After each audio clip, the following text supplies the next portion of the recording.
बोलो विष्णु भगवान की जय। कार्तिक महत्व की जय। तुलसी माता की जय। ओम नमो भगवते वासुदेवाय। ओम नमो भगवते वासुदेवाय। वासुदेवाय हरि वासुदेवाय। कृष्ण देवाय प्रभु कृष्ण देवाय।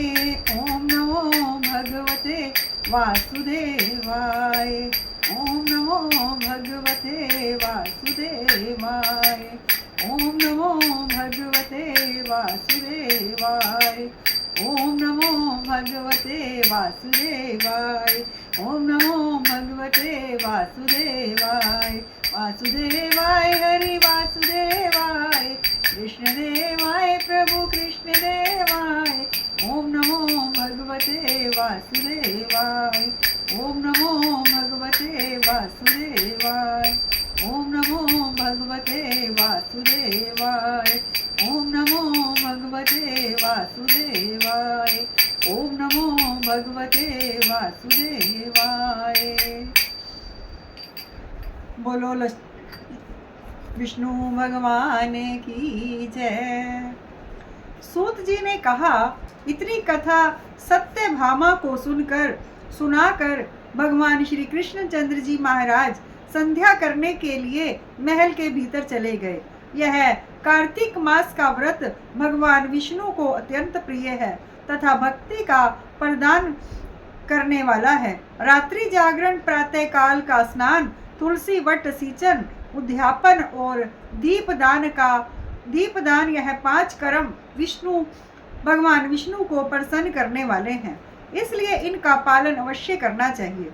ऋषियों ने कहा, भगवान विष्णु का प्रिय, अधिक फल का देने वाला, शरीर के रोम रोम को प्रसन्न रखने वाला, इतिहास पूर्वक जो कार्तिक महत्व आपने कहा है, मोक्ष की चाहना करने वालों या भोग के इच्छुक मनुष्यों को यह व्रत अवश्य करना चाहिए।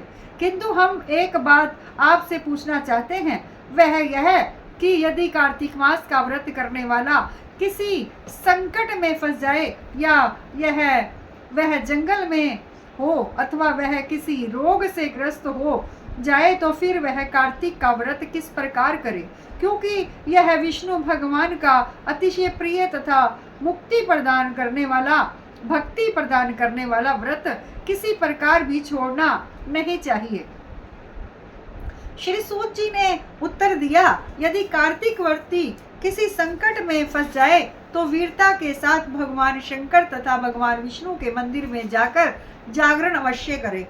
यदि भगवान शंकर का मंदिर या भगवान विष्णु का मंदिर पास ना हो तो किसी भी देवता का मंदिर पास हो उसमें जाकर रात्रि जागरण करे। अगर घना जंगल हो तो फिर पीपल के वृक्ष के नीचे अथवा तुलसी के वन में जाकर जागरण करे। भगवान विष्णु की मूर्ति के सम्मुख बैठकर भगवान विष्णु का कीर्तन करे। ऐसा करने से 1000 गौओं के दान के बराबर फल मिलता है। जो व्यक्ति विष्णु के कीर्तन में बाजा बजाता है उसको वाजपेय यज्ञ के बराबर फल मिलता है, और जो हरि कीर्तन में नृत्य करने वाले प्राणी को समस्त तीर्थों में स्नान करने वाले फल मिलता है। किसी संकट के समय या रोगी हो जाने पर और यदि जल ना मिल सके तो केवल भगवान विष्णु के नाम मात्र से मंजन ही कर ले। यदि उद्यापन ना कर सके तो व्रत की पूर्ति के लिए केवल ब्राह्मण को भोजन ही करवा देवें, क्योंकि ब्राह्मणों के प्रसन्न होने से भगवान विष्णु भी प्रसन्न रहते हैं। यदि आप दीपदान ना कर सके तो दूसरे के दीप की वायु आदि से भली भांति रक्षा करें, और यदि तुलसी का पौधा पास ना हो तो वैष्णव ब्राह्मण की ही पूजा कर लेवें, क्योंकि भगवान विष्णु सदा अपने भक्तों के निकट ही रहते हैं। इन सब के ना होने पर व्रती ब्राह्मण गो, पीपल और वट वृक्ष की श्रद्धा से सेवा करे। सोनाकदी ऋषियों ने कहा, आपने गो तथा ब्राह्मणों के सदृश पीपल और वट वृक्षों को क्यों को क्यों बताया है और सभी वृक्षों में पीपल का वृक्ष और वट वृक्ष श्रेष्ठ क्यों कहे गए हैं? सूत जी ने कहा, पीपल का वृक्ष साक्षात विष्णु भगवान है, वट वृक्ष साक्षात भगवान शंकर भगवान है और पलाश का वृक्ष साक्षात ब्रह्मा है। इन वृक्षों की पूजा सेवा तथा दर्शन से सब पापों का नाश होता है। ऋषियों ने कहा, प्रभु हम लोगों को इसमें शंका है कि ब्राह्मण विष्णु और शंकर वृक्ष रूप क्यों हुए और आप कृपा करके हमें बतलाइए।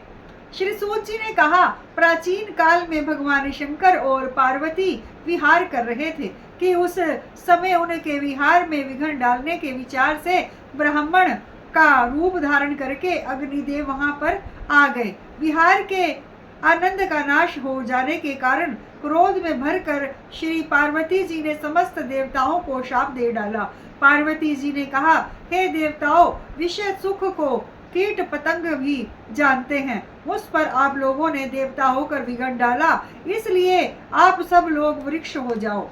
सूत जी ने कहा, इस प्रकार क्रोधित पार्वती जी ने शाप देने से सब देवता वृक्ष हो गए। इसी कारण भगवान विष्णु तथा शंकर भगवान दोनों पीपल और वृक्ष वट वृक्ष हो गए। इसी कारण भगवान विष्णु का शनिदेव के साथ भोग हो जाने के कारण केवल शनिदेव को ही पीपल को स्पर्श करना चाहिए।